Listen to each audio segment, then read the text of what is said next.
Hello friends, how are you? Welcome to my channel Divine Studies, and today we are going to discuss lecture number 9 of projectile motion, and our topic is projectile on inclined plane with some important numericals. So friends, आपने last 8 videos नहीं देखे हैं तो आप मेरे channel पे जाके देख सकते हैं, जिनका लिंक मैंने डिस्क्रिप्शन में दे दिया है।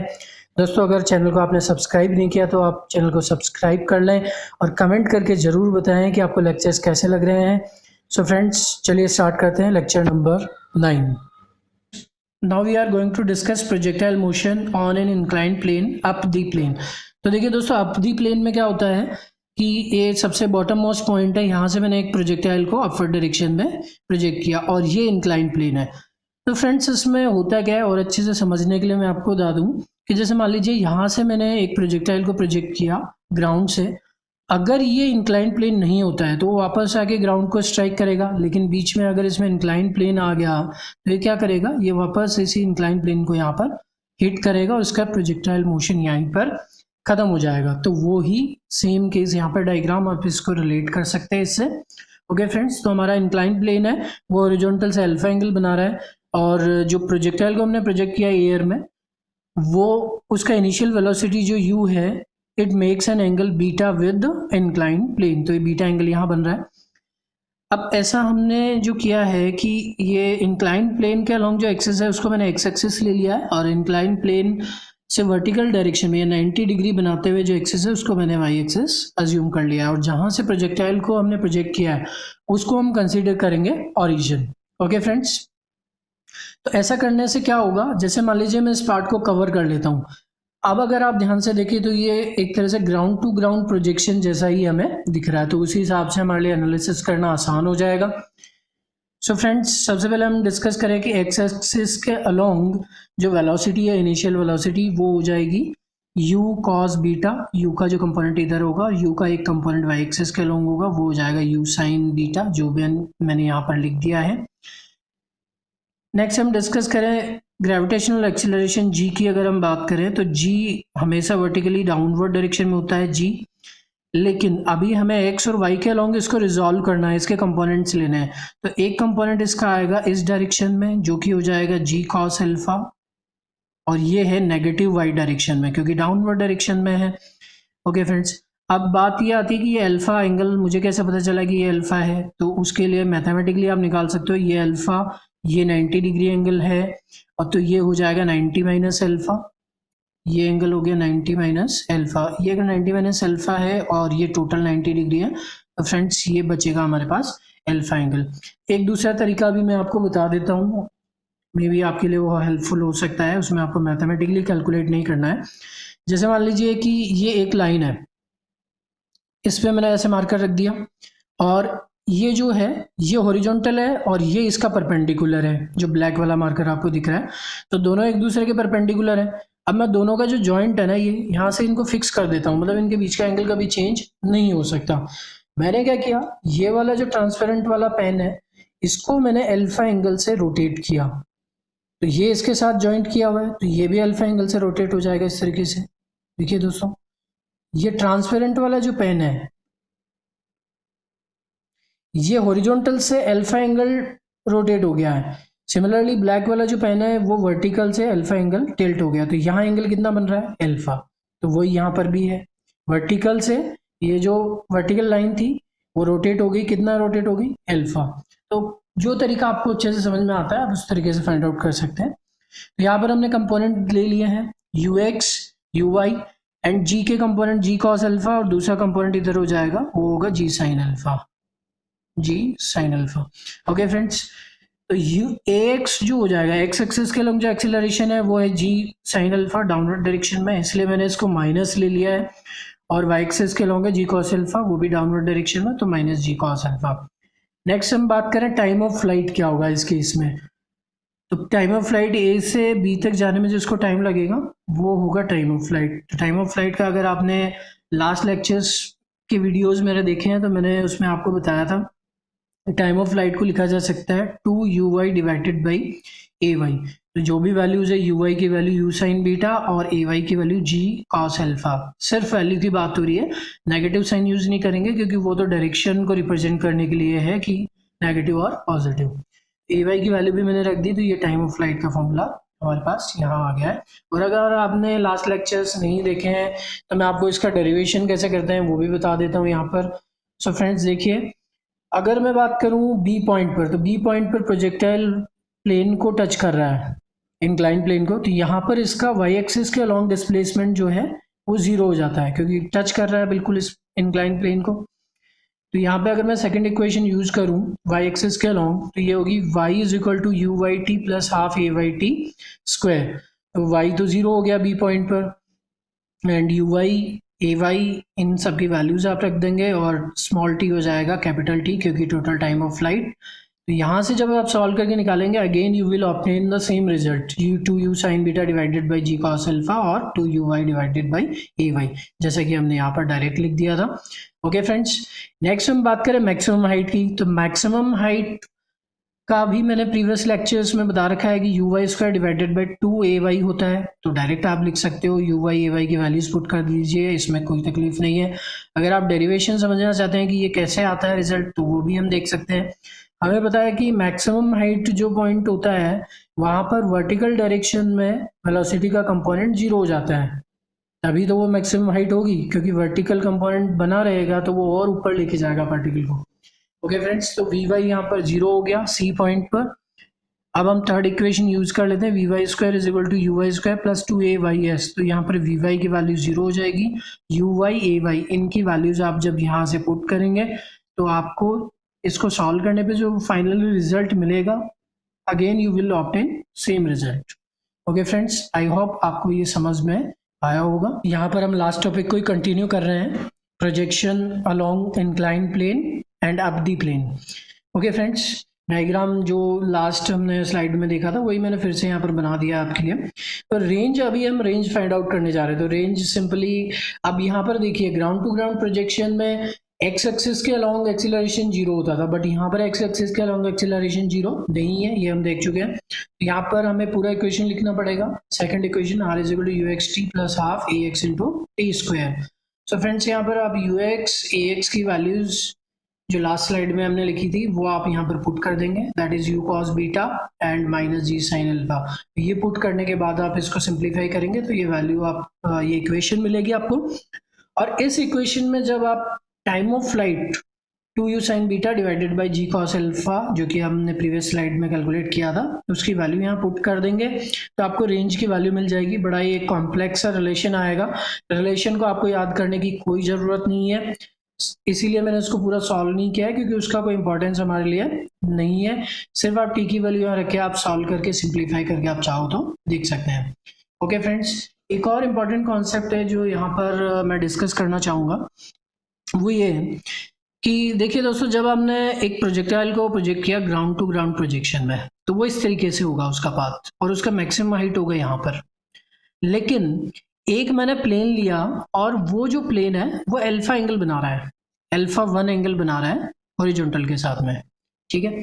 और थीटा क्या है, थीटा को समझ लेते हैं। ग्राउंड टू ग्राउंड प्रोजेक्शन में मैं बात करूं तो ये मैक्सिमम हाइट है, और ये मैक्सिमम हाइट तक पहुंचने में जो हॉरिजॉन्टल डिस्टेंस होती है यहाँ से यहाँ तक, ये होती है r/2, ये हमें पता है। तो यहाँ से ये जो ट्राइंगल बन रहा है आपको दिख रहा होगा, ये वाला ट्राइंगल, इस ट्राइंगल में अगर मैं टेन थीटा की वैल्यू लिखना चाहूँ तो वो क्या हो जाएगा, tan theta is equal to h divided by, ये हो जाएगा h डिवाइडेड बाई r/2। जब इसको और अच्छे से आप सिंप्लीफाई करके लिख लेंगे तो आपको मिलेगा tan theta is equal to 2h divided by r। So friends, अगर इंक्लाइन प्लेन का जो इंक्लिनेशन है हॉरिजॉन्टल से वो है α1, अगर α1 थीटा से कम है, जो कि यहाँ पर कम है, तो ये अगर कम है तो प्रोजेक्टाइल की मैक्सिमम हाइट क्या होगी। देखिए, प्रोजेक्टाइल इस पॉइंट से तो ज़्यादा ऊपर जा ही नहीं सकता, क्योंकि ये तो मैक्सिमम हाइट है, तो इससे ज़्यादा ऊपर नहीं जा सकता। इसका मतलब अगर मैं ग्राउंड से उसका मैक्सिमम हाइट की बात करूं, इंक्लाइन प्लेन के केस में भी, तो ग्राउंड से मैक्सिमम हाइट की बात करूं तो वो एच मैक्स के बराबर होगी। तो एच मैक्स जो कि मैं ग्राउंड से इस केस में बात कर रहा हूँ, और एच मैक्स जो कि ग्राउंड टू ग्राउंड प्रोजेक्शन में हम फाइंड आउट करते हैं, तो दोनों बराबर ही होंगी, क्योंकि मैक्सिमम हाइट तो आप इंक्लाइन प्लेन ले लो चाहे आप ग्राउंड टू ग्राउंड प्रोजेक्शन लो, इससे ऊपर तो जा ही नहीं सकता, तो ये मैक्सिमम हाइट है। लेकिन ये चेंज हो जाएगी कब, अगर मैंने एक और प्लेन लिया ये, और ये जो प्लेन है इसका जो इंक्लिनेशन है अल्फा 2, ये थीटा से बड़ा है। अल्फा 2 क्या है? थीटा से बड़ा है। अब थीटा से जब बड़ा है तो प्रोजेक्टाइल तो यहाँ जाके प्लेन को यहाँ हिट कर गया, उसका प्रोजेक्टाइल मोशन तो खत्म हो गया।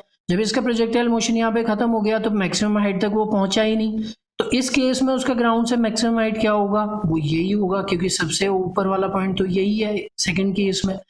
तो इस केस में क्या होगा? एच मैक्स जो होगा वो एच मैक्स ही होगा। कहने का मतलब जो उसका एक्चुअल में जहां पर वो इंक्लाइन प्लेन को स्ट्राइक कर रहा है वो ही उसका ग्राउंड से एच मैक्स होगा। लेकिन इस फर्स्ट केस में जो जहां पर वो इंक्लाइन प्लेन को हिट कर रहा है वो मैक्सिमम हाइट उसकी नहीं होगी, मैक्सिमम हाइट की उसकी एच मैक्स ही होगी ग्राउंड से। सो आई होप स्टूडेंट्स आपको ये कॉन्सेप्ट समझ में आएगा। Very important concept. नहीं समझ में आया हो तो आप वीडियो को फिर से पॉज करके रिपीट करके और एक बार फिर से सुन सकते हैं। Okay friends, thank you. So friends, now we are going to discuss projectile motion on an inclined plane and down the plane. So friends, हमने previous slide में up the plane वाला केस लिया था, projectile motion on inclined plane up the plane। उसमें हमने क्या किया था, जैसा कि आपने प्रीवियस लेक्चर अगर देखा है, नहीं देखा तो उसका लिंक मैंने डिस्क्रिप्शन में दे दिया है, वहाँ से जाके आप देख सकते हैं। और वो आपको देखना बहुत ज़रूरी है क्योंकि वहाँ से ही जो कुछ रिजल्ट्स हमारे पास आए हैं उनको मैं यहाँ पर डायरेक्ट यूज़ करने वाला हूँ। ओके फ्रेंड्स, तो अप दी प्लेन में हमने क्या किया था कि यहाँ से प्रोजेक्टाइल को अप दी प्लेन इस तरीके से प्रोजेक्ट किया था, तो वो यहाँ से प्रोजेक्ट होके और ऐसे जा रहा था। लेकिन यहाँ पर हम क्या कर रहे हैं दोस्तों, यहाँ पर डाउन दी प्लेन यानी ऊपर एक पॉइंट है जहाँ से प्रोजेक्टाइल को यू इनिशियल वेलोसिटी से मैंने इंक्लाइन प्लेन से बीटा एंगल बनाते हुए प्रोजेक्ट किया है। तो ये इधर प्रोजेक्ट हो चुका है और ये डाउन दी प्लेन यानी नीचे की तरफ अभी आ रहा है। सो फ्रेंड्स, सबसे पहले तो प्रोजेक्टाइल की कोई भी डेरिवेशन या न्यूमेरिकल करने से पहले हमें 4 वेरिएबल्स हैं जो मस्ट हैं, जो हमें चाहिए होते हैं। वो होता है u x, you Y, a x, a y. इनके बिना हमारा काम चलने वाला नहीं है। तो सबसे पहले हम यही करते हैं, u x, you Y, a x, a y find out कर लेते हैं। सो फ्रेंड्स, मैंने क्या किया है, इंक्लाइन प्लेन के अलोंग जो डाउनवर्ड डायरेक्शन है उसको मैंने पॉजिटिव एक्स एक्सिस लिया है, वाइल जो upward direction and which is perpendicular यानी इंक्लाइन प्लेन के परपेंडिकुलर अपवर्ड डायरेक्शन में मैंने इसको पॉजिटिव वाई एक्सिस लिया है। ओके फ्रेंड्स, तो सबसे पहले अगर मैं बात करूं यू, तो यू के 2 कंपोनेंट हो जाएंगे। एक हो जाएगा यू एक्स जो कि इस डायरेक्शन में होगा इधर, और एक हो जाएगा यू वाई जो वाई के अलोंग होगा, sorry u y. Okay friends, तो यू एक्स सिंपल है, हम लिख सकते हैं यहाँ पर यू एक्स क्या हो जाएगा, यू का ये कंपोनेंट, तो यू एक्स हो जाएगा यू कॉस बीटा। और सिमिलरली यू वाई भी हम लिख सकते हैं दोस्तों, वो हो जाएगा यू साइन बीटा, क्योंकि इधर कंपोनेंट जो जाएगा वो साइन कंपोनेंट होगा और यू का इधर जो कंपोनेंट जाएगा वो कॉस कंपोनेंट होगा। और वैसे भी आप इसको एक डायरेक्टली याद रख सकते हैं अगर आपको कंफ्यूजन होता है। जहाँ डायरेक्ट एंगल गिवन होता है तो वहाँ जो कंपोनेंट बनता है वो कॉस कंपोनेंट बनता है, और जो डायरेक्ट एंगल गिवन नहीं होता है उधर साइन कंपोनेंट बनता है। ये छोटी सी एक ट्रिक याद रखने के लिए। ओके फ्रेंड्स, नेक्स्ट हम बात करते हैं जी की। हम बात करें तो जी क्या होता है, जी दोस्तों इधर होता है वर्टिकली डाउनवर्ड ऐसे। इसके भी हम कंपोनेंट ले लेते हैं। तो जी का एक कंपोनेंट जी साइन अल्फा इधर आएगा और एक जी कॉस अल्फा इधर आएगा। अभी ये कैसे आएगा मैं आपको थोड़ा सा यहाँ पे अलग से बता देता हूँ। जैसे मान लीजिए कि ये इंक्लाइन प्लेन है और इंक्लाइन प्लेन में ये वर्टिकली डाउनवर्ड डायरेक्शन में जी की वैल्यू है दोस्तों, और एक ये इधर होगा इसका कंपोनेंट, दूसरा कंपोनेंट ये होगा। अगर इंक्लिनेशन प्लेन का जो है वो अल्फा है तो यहाँ पर भी एंगल अल्फा आएगा। और ये कैसे देखते हैं ये भी मैंने आपको प्रीवियस लेक्चर में बताया है। तो ये जी है, ये अल्फा है, क्योंकि अगर ये एंगल अल्फा है तो ये भी अल्फा होगा। तो इसका एक कंपोनेंट इधर आ जाएगा जी कॉस अल्फा और दूसरा कंपोनेंट इधर आ जाएगा जी साइन अल्फा। तो ये चीज़ आप यहाँ पर मैच कर लीजिए, वही मैंने लिखा हुआ है। ओके फ्रेंड्स, तो हमें पता चल गया U x you Y and A X क्या होगा, ए एक्स हो जाएगा G sine alpha along x axis and a y हो जाएगा g cos alpha along y axis in the downward direction। Okay friends, तो सिंपली t की value क्या होगी, टाइम ऑफ फ्लाइट, ये चीज़ हम जानते हैं, प्रीवियस लेक्चर्स में बता चुका हूँ, 2u(y) डिवाइडेड बाई ay। तो यहाँ पर u(y) की वैल्यू भी हम जानते हैं, ay की वैल्यू भी जानते हैं, दोनों वैल्यूज यहाँ रख दीजिए, कोई मुश्किल नहीं है इसमें। Similarly h is equal to you y square divided by 2ay होता है। ये रिलेशन भी मैंने आपको पहले बताया हुआ है प्रीवियस लेक्चर्स में, वो आप वहाँ वो लेक्चर्स में जाके प्रीवियस लेक्चर्स में जाके देख सकते हैं। इवन इसका डेरिवेशन भी कंप्लीट मैंने बताया कि कैसे रिजल्ट आता है। ओके फ्रेंड्स, तो यू वाई और ए वाई की फिर से यहाँ पे वैल्यूज रख दीजिए, then you will obtain the value of capital H. Next हमें रेंज फाइंड आउट करना है। रेंज का मतलब ये प्रोजेक्टाइल जब एक्स एक्सिस के अलॉन्ग इस तरीके से ट्रैवल करेगा, इस तरीके से ए से बी तक ट्रैवल करेगा, तो ट्रैवल करने में इसने एक्स एक्सिस के अलॉन्ग कितना डिस्टेंस ट्रैवल किया, वो होता है आर, रेंज।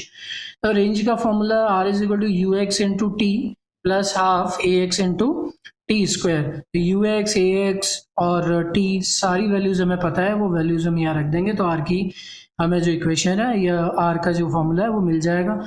और हमें सारी वैल्यूज रख के यहाँ सॉल्व करने का कोई ज़रूरत नहीं है, क्योंकि इससे जो रिजल्ट आएगा वो कोई स्टैंडर्ड रिजल्ट नहीं है और हमारे वो ज़्यादा कहीं आगे काम में आने वाला नहीं है। बस हमारे लिए कॉन्सेप्ट इंपॉर्टेंट है, वो हमें अच्छे से समझ में आना चाहिए और हमारी क्या अप्रोच होनी चाहिए। ओके फ्रेंड्स, नाउ इसी को और अच्छे से समझने के लिए और इसी से रिलेटेड एक एग्जाम्पल मैंने यहाँ डिस्कस किया है। सो फ्रेंड्स देखिए, एग्जाम्पल में हमें क्या दिया हुआ है, एग्जाम्पल में हमें सिर्फ एक डायग्राम दिया हुआ है सबसे पहले, और वो डायग्राम में हमें क्या दिया हुआ है कि एक इंक्लाइन प्लेन है, ये इंक्लाइन प्लेन जो कि हॉरिजॉन्टल से 37 डिग्री बनाता है, और इस इंक्लाइन प्लेन का एक पॉइंट है यहाँ पर, ये यहाँ से इस पॉइंट को हम ए ले लेते हैं। ए पॉइंट से एक प्रोजेक्टाइल को मैंने प्रोजेक्ट किया और 50 मीटर पर सेकेंड, प्रोजेक्टाइल को मैंने 50 मीटर पर सेकेंड से प्रोजेक्ट किया, एंड ये जो डायरेक्शन है प्रोजेक्टाइल का इनिशियल डायरेक्शन, वो इंक्लाइन प्लेन से 53 डिग्री एंगल है। ओके फ्रेंड्स, तो मैंने 53 डिग्री एंगल इंक्लाइन प्लेन से बनाते हुए प्रोजेक्टाइल को 50 मीटर पर सेकंड से प्रोजेक्ट किया, और जो इंक्लाइन प्लेन है ये खुद 37 डिग्री बना रहा है हॉरिजॉन्टल के साथ में। तो ये दोस्तों मैंने अभी थोड़ी देर पहले आपको बोला कि कोई भी न्यूमेरिकल हो या डेरिवेशन हो प्रोजेक्टाइल मोशन में, हमें 4 वेरिएबल्स हैं जो मस्ट हैं, जो चाहिए ही, उनके बिना काम नहीं चलेगा। वो है u x, you Y, a x, a y. तो यू एक्स क्या हो जाएगा दोस्तों, यहाँ पर देखिए ये 50 मीटर पर सेकेंड है, तो इसका एक्स एक्सिस के अलॉन्ग जो कंपोनेंट होगा वो होगा 50 cos 53 डिग्री, 50 cos 53 डिग्री। जब इसकी वैल्यूज आप रखेंगे तो आपको मिलेगा 30 metre per second x direction में। सिमिलरली जब इसका आप कंपोनेंट लेंगे वाई डायरेक्शन में तो हो जाएगा 50 sin 53 डिग्री, और जब आप वैल्यूज रखेंगे then you will obtain the value as 40 metre per second. Similarly a x और ए वाई भी हम निकाल सकते हैं, तो ए एक्स हो जाएगा 10 sin 37 degree and a y हो जाएगा 10 cos 37 डिग्री। और जब आप वैल्यूज सारी पुट कर देंगे देन ए एक्स की value 6 metre per second square and a y की value 8 metre per second square. ये थोड़ा सा मैंने फास्ट यहाँ पर कर लिया है क्योंकि इस तरह की चीज़ें हम बार बार डिस्कस करते हुए आए हैं, तो आई होप ये सब चीज़ें कंपोनेंट कैसे लेते हैं आपको समझ में आ गया होगा। ओके फ्रेंड्स, बिल्कुल सिंपल है, अभी कुछ नहीं करना, फॉर्मूला हमारे सामने है टाइम ऑफ फ्लाइट का, तो इस फॉर्मूले में वैल्यूज पुट करनी है, वैल्यूज सारी हमारे सामने हैं। वैल्यूज पुट करके जब आप इसको सॉल्व करेंगे you will obtain time of flight is 10 seconds. Similarly formula हमारे पास यहाँ पे लिखा हुआ है, इस फॉर्मूले में जब आप यू वाई और ए वाई की वैल्यू रखेंगे तो आपको आंसर मिल जाएगा 100 मीटर्स। सिमिलरली रेंज का जो फॉर्मूला है इसमें भी आप जब U x T, A X T इन सब की वैल्यूज रख के सॉल्व करेंगे then you will obtain range as 600 meters. So friends, next we are going to discuss an example, और example में हमें क्या दिया हुआ है that a ball is thrown at an angle alpha on inclined plane as shown, जैसा कि हमें डायग्राम में दिया हुआ है। Find minimum speed of the ball during its motion। देखिए दोस्तों, यहाँ पर ये इंक्लाइन प्लेन है, इसका एंगल है हॉरिजॉन्टल के साथ में थीटा, और एक पॉइंट है यहाँ पर, ये पॉइंट है ए पॉइंट से हमने एक बॉल को प्रोजेक्ट किया है विद इनिशियल वेलोसिटी यू, और ये जो इनिशियल वेलोसिटी का एंगल है इंक्लाइन के साथ में वो है अल्फा, जैसा कि आप यहाँ पर देख पा रहे हैं, और ये इसका प्रोजेक्टाइल मोशन का पाथ है। ओके फ्रेंड्स, हमें ये क्वेश्चन में पूछा गया है कि भाई ये जो प्रोजेक्टाइल मोशन है, इस पूरे कंप्लीट प्रोजेक्टाइल मोशन में इस बॉल का मिनिमम स्पीड क्या होगा, ये हमें फाइंड आउट करना है। सो फ्रेंड्स, मेरी आपसे रिक्वेस्ट है कि इस क्वेश्चन को आप पहले खुद से सॉल्व करें, वीडियो को पॉज कर लें, वो खुद से सॉल्व करके फिर जो मेरा सोल्यूशन मैं आपको यहाँ पे दूंगा उससे आप उसको अपने सोल्यूशन को कंपेयर करें। चलिए दोस्तों स्टार्ट करते हैं। मैं एक काम करता हूँ, सबसे पहले मैं यहाँ पर 2 एक्सिस बना लेता हूँ। एक एक्सेस जो है वो है हॉरिजॉन्टल एक्सेस, एक्स एक्सेस मान लेते हैं इसको, और एक यहाँ पर मैं बना लेता हूँ वर्टिकल एक्सेस, इसको मैं वाई एक्सेस मान लेता हूँ। ओके फ्रेंड्स, अब आपको अच्छे से समझाने के लिए एक काम करता हूँ, ये ए पॉइंट का डायग्राम मैं फिर से यहाँ बना लेता हूँ। ये मैंने ए पॉइंट का डायग्राम बना लिया, ये वर्टिकल एक्सेस है, ये हॉरिजॉन्टल एक्सेस है, ये एक्स, ये वाई, और ये जो एंगल है जहाँ पर हमने इसको यू वेलोसिटी से प्रोजेक्ट किया है ये, और ये एंगल किसके साथ में बन रहा है, ये एंगल इसका बन रहा है इंक्लाइन प्लेन के साथ में। ये इंक्लाइन प्लेन हमने लिया और ये टोटल एंगल जो है ना ये अल्फा है। तो डायग्राम थोड़ा हम ऐसा बनाते हैं ताकि आपको समझने में कोई दिक्कत नहीं हो।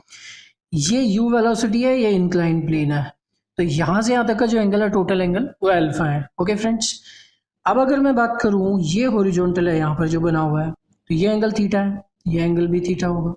अगर ये थीटा एंगल है तो दोस्तों ये एंगल जो होगा ना यहाँ पर, ये एंगल भी थीटा होने वाला है, ये एंगल भी थीटा है, यहाँ से लेके यहाँ तक का एंगल थीटा है। अब ये टोटल एंगल अल्फा है और ये एंगल थीटा है, तो ये एंगल कितना बचा, ऑब्वियसली ये एंगल बनेगा आपके पास alpha minus theta. Okay friends, तो ये एंगल आपके पास बच रहा है अल्फा माइनस थीटा।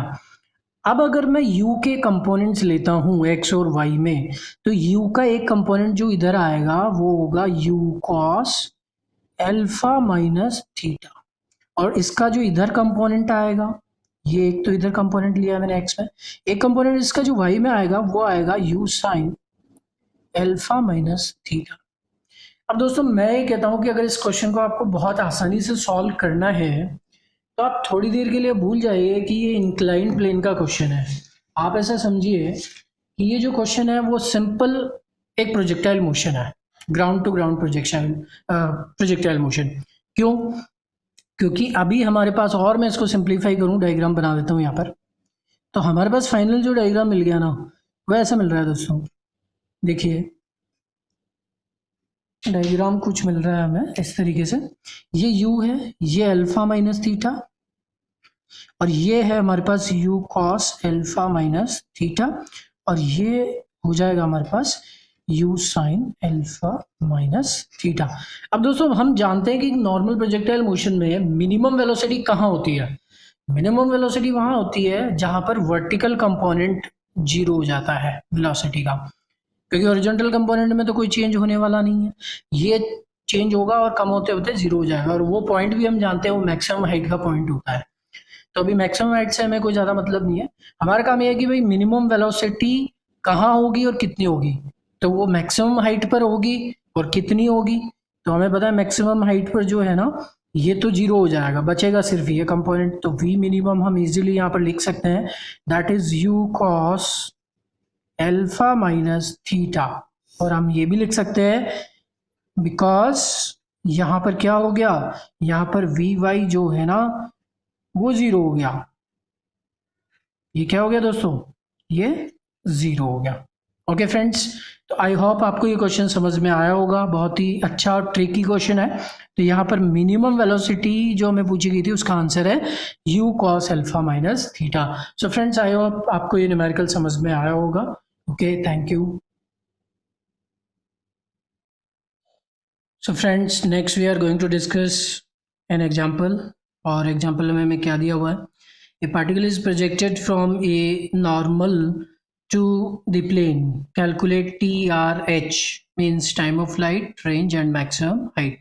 कहने का मतलब ये हमें दिया हुआ है क्वेश्चन में कि इंक्लाइन प्लेन है, इंक्लाइन प्लेन का हॉरिजॉन्टल से एंगल है 60 डिग्री, और यहाँ से इंक्लाइन प्लेन का एक पॉइंट है, यहाँ से हमने प्रोजेक्टाइल को प्रोजेक्ट किया with initial velocity 10 metre per second, और जो हमने प्रोजेक्टाइल को प्रोजेक्ट किया दैट इनिशियल वेलोसिटी का डायरेक्शन जो है वो परपेंडिकुलर है इंक्लाइन से, यानी इंक्लाइन प्लेन से बिल्कुल 90 डिग्री एंगल बनाते हुए इसको हमने प्रोजेक्ट किया, ये 90 डिग्री एंगल जैसा कि आप देख पा रहे हैं। ओके फ्रेंड्स, तो नेक्स्ट हमें t r and h find out करना है। फर्स्ट ऑफ ऑल हम u x you Y a x a y इनके वैल्यूज लिख लेते हैं। सो फर्स्ट ऑफ ऑल यहाँ पर हम लिख लेते हैं यू एक्स।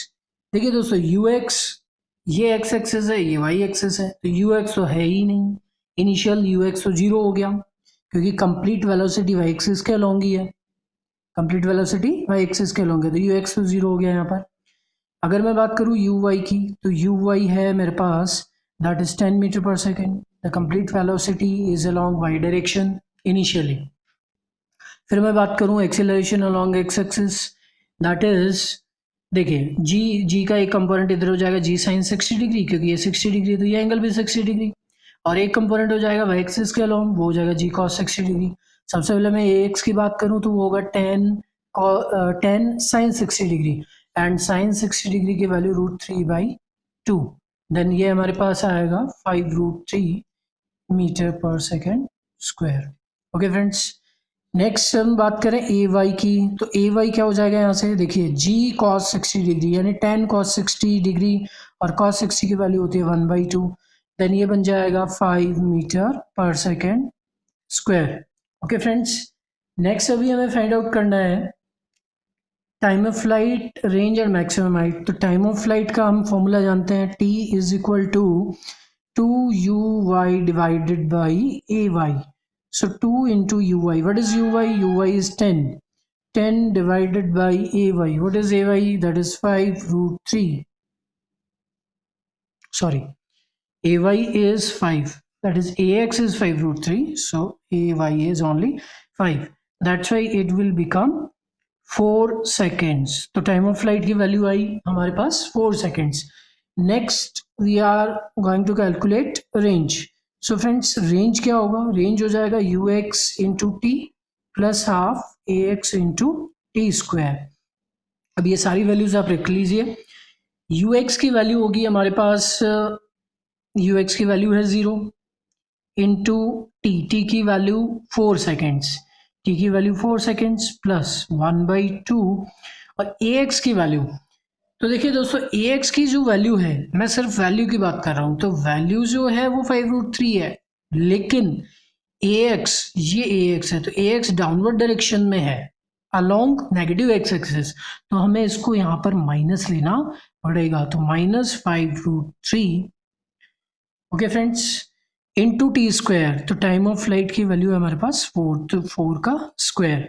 जब आप इस वैल्यू को सॉल्व करेंगे तो आपके पास आर की जो वैल्यू आएगी वो वैल्यू आएगी आपके पास 40, या मैं कहूँ -40√3 मीटर.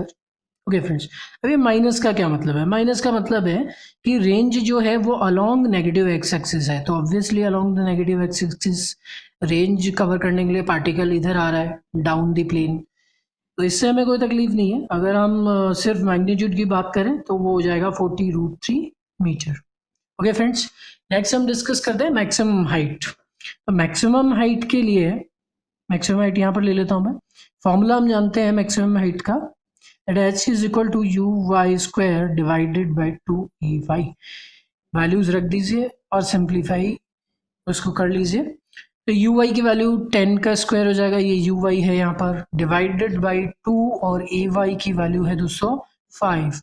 सो 5. तो हमारे पास रेंज जो आएगा वो कितना आएगा, that is 10 metre. Sorry, range नहीं, मैक्सिमम हाइट हम कैलकुलेट कर रहे हैं. Maximum height uy² divided by 2ay. तो uy की वैल्यू थी हमारे पास 10, तो 10 का स्क्वायर हमने कर दिया, and 2ay means 2 into ay की वैल्यू है हमारे पास 5. तो दोस्तों ये हमारे पास आया 10 metre. So maximum height is 10 metre.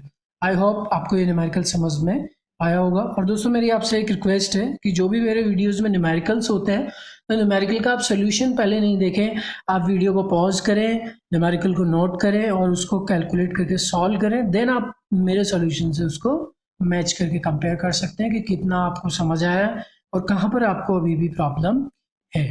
Okay friends, thank you.